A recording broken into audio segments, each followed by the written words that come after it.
More than 66% of U.S. adults are categorized as overweight or obese, and the prevalence of obesity is increasing rapidly in most of the industrialized world. Children and adolescents also are becoming more obese. Obesity is associated with an increased risk of multiple health problems, including hypertension, type 2 diabetes, dyslipidemia, obstructive sleep apnea, non-alcoholic fatty liver disease, degenerative joint disease, and some malignancies. Several prospective studies have demonstrated that physical fitness and activity, reported by questionnaire or measured by a maximal treadmill exercise test, is an important predictor of all-cause mortality rate independent of BMI and body composition. These observations highlight the importance of taking a physical activity and exercise history during examination, as well as emphasizing physical activity as a treatment approach. Readiness is very important, and also an attempt to initiate lifestyle changes when the person is not ready usually leads to frustration and may hamper future weight loss efforts. Also, important stressful life events, psychiatric status, lifetime availability and constraints, and appropriateness of goals and expectations. Treatment for obesity always begins with lifestyle management and may include pharmacotherapy or surgery. The goal for initial weight loss is 8 to 10%. Over 6 months is a realistic target. Obesity care involves attention to these 3 essential elements of lifestyle: dietary habits, physical activities, and behavior modification. Because obesity is fundamentally a disease of energy imbalance, all persons must learn how and when energy is consumed, how and when energy is expended, and how to incorporate this information into their daily lives. Lifestyle management has been shown to result in a modest, or typically 3 to 5 kilogram weight loss when compared with no treatment or usual care. The primary focus of diet therapy is to reduce overall calorie consumption. Guidelines from the American Heart Association, American College of Cardiology, and the Obesity Society recommend initiating treatment with a calorie deficit of 500 to 750 kilocalories per day compared with the patient's habitual diet. Alternatively, a diet of 1,200 to 1,500 kilocalories per day for women and 1,500 to 1,800 kilocalories per day for men, and it is adjusted for the individual's body weight. This reduction is consistent with a goal of losing 0.5 to 1 kilogram per week. The calorie deficit achieved with several ways: by choosing smaller portion sizes, eating more fruits and vegetables, consuming more whole grain cereals, selecting leaner cuts of meat and skimmed dairy products, reducing consumption of fried foods and other foods with added fats and oils, and drinking water instead of sugar-sweetened beverages. It is important that dietary regime remains personal-centered and that the selected goals are SMART, or specific, measurable, agreed upon, realistic, and timely.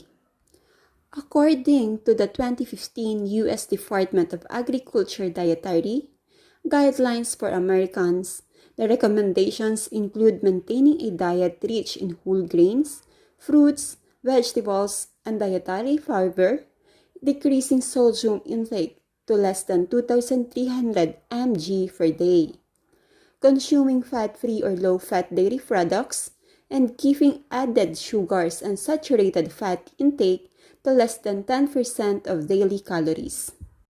Since portion control is one of the most difficult strategies for patients to manage, the use of prepared products such as meal replacement is a simple and convenient suggestion. Examples include frozen entries, canned beverages, and bars. Use of meal replacements in the diet has been shown to result in a 7 to 8% weight loss. Numerous randomized trials comparing diets of different macronutrient composition, such as low carbohydrate, low fat, and Mediterranean, have shown that weight loss depends primarily on reduction of total caloric intake and adherence to the prescribed diet, not the specific proportions of carbohydrate, fat, and protein in the diet. The macronutrient compositions will ultimately be determined by the patient's taste preferences, cooking style, and culture. Another dietary approach to consider is based on the concept of energy density, which refers to the number of calories a food contains per unit of weight. People tend to ingest a constant volume of food regardless of caloric or macronutrient content. Adding water or fiber to a food decreases its energy density by increasing weight without affecting caloric content. Examples of foods with low energy density include soups, fruits, vegetables, oatmeal, and lean meats. Dry foods and high-fat foods such as pretzels, cheese, egg yolks, potato chips, and red meat have a high energy density. Diets containing low energy dense foods have been shown to control hunger and thus to result in decreased caloric intake and weight loss.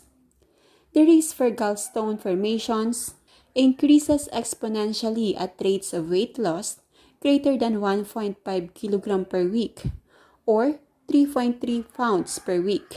Prophylaxis against gallstone formation with ursodeoxycholic acid is effective in reducing this risk.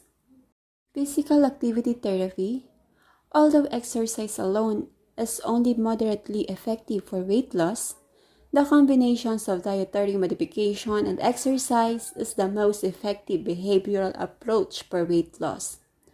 Guidelines for Americans recommend that adults should engage in 150 minutes of moderate to intensity or 75 minutes a week of vigorous intensity aerobic physical activity per week, performed in episodes of at least 10 minutes and preferably spread throughout the week.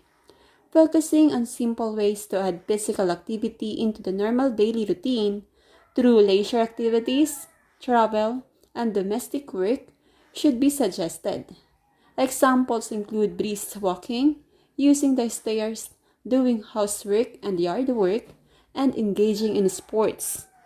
Asking the patients to wear a pedometer or accelerometer or to monitor total accumulations of steps or kilocalories expended as part of the activities of daily living is a useful strategy.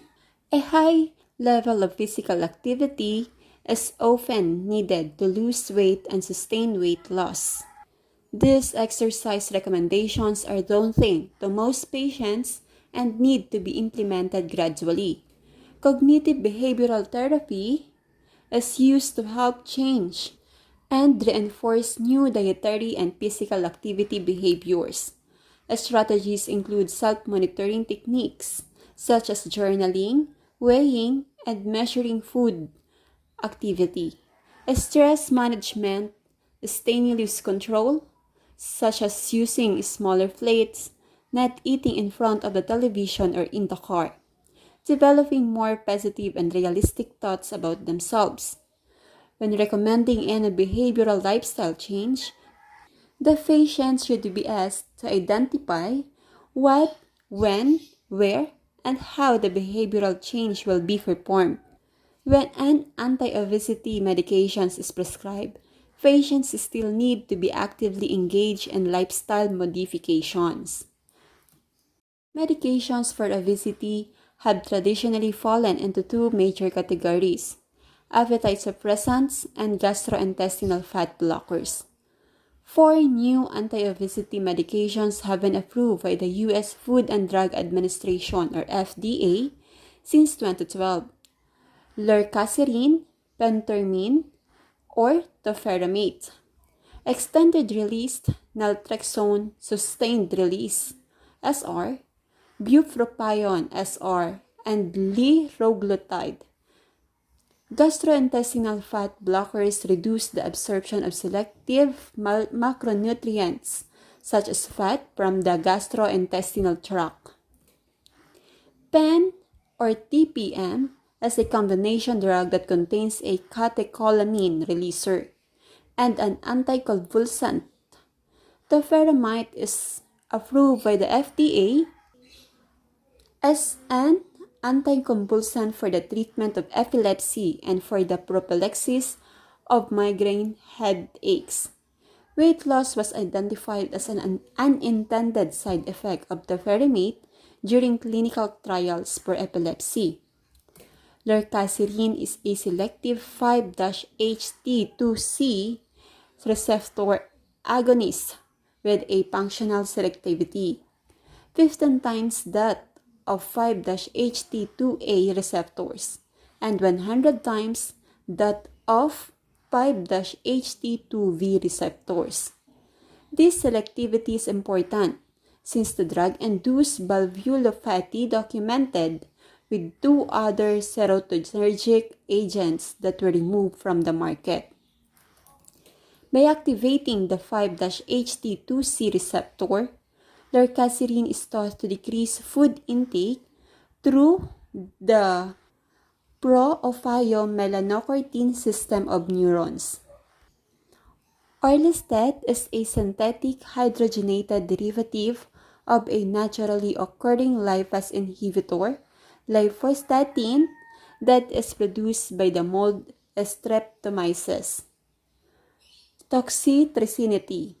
This drug is a potent, slowly reversible inhibitor of pancreatic, gastric, and carboxyluster lipases, and phospholipase A2, which are required for the hydrolysis of dietary fat into fatty acids and monoacylglycerols, which required for the hydrolysis of dietary fat into fatty acid monoacylglycerols. Orlistat acts in the lumen of the stomach and small intestine by forming a covalent bond with the active side of this lipase. Taken at a therapeutic dose of 120 mg, orlistat blocks the digestion and absorption of 30% of dietary fat.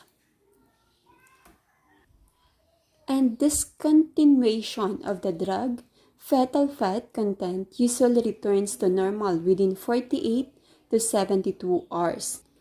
Bariatric surgery can be considered for patients with severe obesity or BMI that is greater than or equal to 40 kg per meter squared, or for those with moderate obesity or BMI that is greater than or equal 35 kilograms per meter squared associated with a serious medical condition.